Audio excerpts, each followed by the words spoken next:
Përshëndetje. Unë jam Yusuf Demirxhiu, ekspert i qendrës ABA. Çfarë përfaqëson qendra ABA? Është një portal digital i krijuar para pak vitesh që misionin kryesor të saj ka shërbimin falas ndaj fermerit.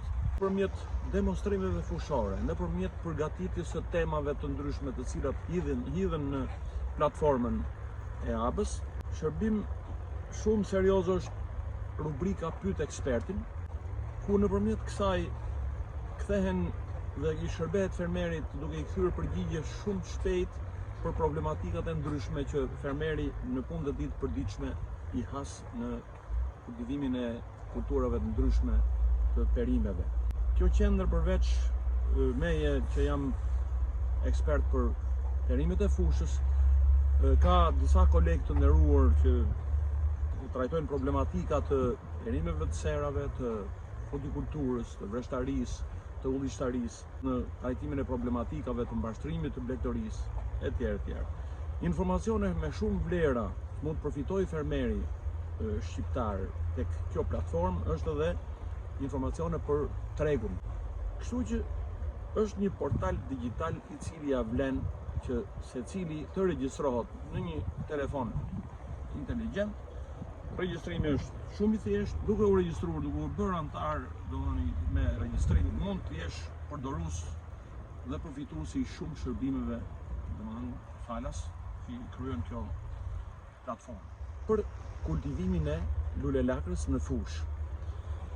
Është një perime e cila po zë vend gjithmonë më shumë në kulturat e mbjella të fushës hapur, por që natyrisht mund të kultivohet edhe në serë. Por sot jemi për të trajtuar pikërisht lulelakrën në fushë.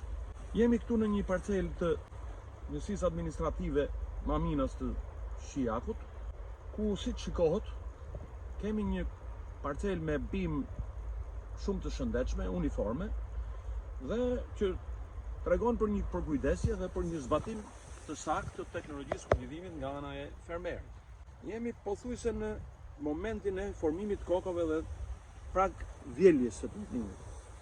Çfarë duhet ketë fermeri që merret me kultivimin e lulelakrës në fushë të hapur? Çfarë duhet ketë në konsideratë dhe parasysh? Lulelakra së pari është një bimë perimore e cila ka origjinën e saj nga vendet e mesdheut dhe domethënë ka shumë dëshirë të jetë dhe përhapja më e madhe e saj është në zonat me klimë të freskët. Kushtet më të mira klimatike i ka pikërisht ulësira perëndimore e Shqipërisë, por që nuk përjashtohet mundësia që të kultivohet edhe në zonën e Korçës dhe të Pogradecit. Domethënë ka mundësi që ta lejojë klima që të zhvillohet atje. Kjo i ka pikërisht të klimës së freskët. Më optimalet janë të temperaturat 15-18 gradë Celsius. Mbi 30 gradë Celsius krijohen problem në lidhje me cilësinë e formimit të kokave dhe në temperaturat e ulta mund të durojë, por jo për kohë gjatë të zgjatjes së temperaturave të ulta. Pra, temperaturat më të përshtatshme janë 15-18 gradë Celsius. Në drejtim të tokës, lulelakra nuk ka shumë kërkesa. Shkon mirë në tokat e lehta, por në varietetet e vona mund të shkojë mirë edhe në tokat rano-argjilore. Shumë e rëndësishme për shërbimin më të mirë në përzgjedhjen e tokës është që të mos ketë ujëmbajtje, domethënë toka shumë, për arsye sepse mund të shkaktojë asfiksimin e sistemit rrënjor dhe mundësinë e përhapjes së sëmundjeve dhe dëmtuesve. Toka punohet ke 35-40 cm thellë, duke bërë përgatitje të tjera të saj për të krijuar një shtrat sa më të mirë, dhe fidani i gatshëm për të mbjellë duhet jetë me 4-5 zjethe i gjatësisë 13-15 cm. Fidanat duhet jenë të pastër nga sëmundjet dhe dëmtuesit dhe të shëndetshëm, të jenë duke krijuar pikërisht këtë bimë që kemi sot, të shëndetshme dhe sipas parametrave të kërkuara. Mbjellja bëhet në sipërfaqe të mëdha, mund bëhet me makinë mbjellëse fidanësh, kurse në sipërfaqe më të vogla mund bëhet me mbjellje me dorë me kunj. Menjëherë pas mbjelljes duhet kryer një ujitje për garantimin e zënjes dhe Fill pas kësaj, përqendrohet vëmendja për të bërë ndonjë zëvendësim të mundshëm nga mos zënia ndonjë sasi të vogël, kryesisht e fitanëve. Gjatë vegetacionit, shërbimet kryesore që duhet ketë parasysh fermeri janë prashitja, duke e mbajtur të pastër edhe nga barët e këqija, duke krijuar kushte për ajrosje të sistemit rrënjor dhe të krijimit të kushteve të përshtatshme, duke e mbrojtur në këtë rast edhe nga sëmundjet dhe dëmtuesit. Është mirë shumë që të zbatohet në fakt përpara mbjelljes bëhen dhe analizat e tokës, duke krijuar mundësinë e një plehrimi të balancuar dhe sipas kërkesave të kësaj kulture. Kjo e kërkon pleun organik, i cili hidhet 60-70 kuintal për dynym, dhe hidhet gjatë përgatitjes së tokës në punimin bazë. Bashkë me përgatitjet për mbjellje, hidhen dhe plerat potasike dhe fosfatike, ndërsa paralel me prashitjet bëhet plerimi plotësues me nitrat ose me plerat azotike. Është një kulturë e cila nuk e lejon hiezimin. Hiezimi prish cilësinë e kokave të lulelakrës. Gjithashtu ka kërkesë specifike që uji duhet të jetë domethënë i pranishëm në mënyrë të vijshme në gjatë gjithë vegetacionit, por kërkesat më të mëdha i ka në momentin e zënjes dhe në momentin e formimit dhe të lidhjes së kokave të lulelakrës. Prandaj kapaciteti ujëmbajtës i tokës duhet të jetë ke 60-70%, ndërsa atmosferë 80% e lagështirës, 10% e lagështirës.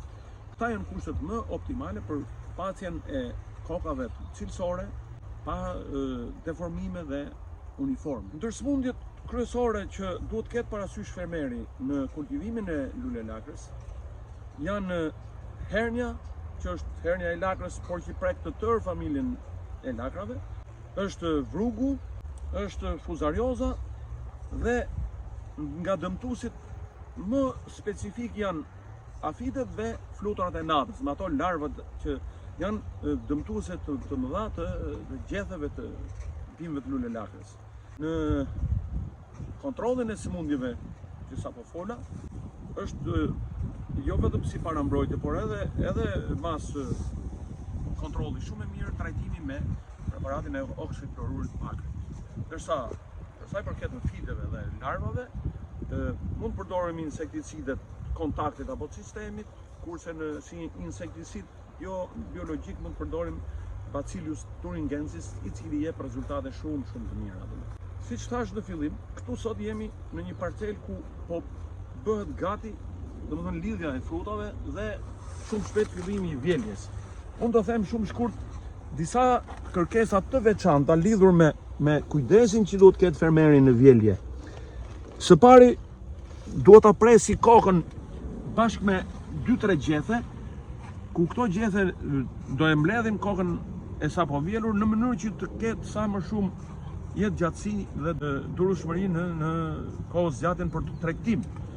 Të eliminohet pra qëndrimi pas vjeljes në diell dhe në kushte magazinimi në temperatura 1 gradë dhe në lagështirë ajrore 95%, mund të zgjatet domethënë qëndrueshmëria 2-3 javë për tregtim. Duke ju falenderuar, uroj të mira dhe fitime të mbara për fermerët.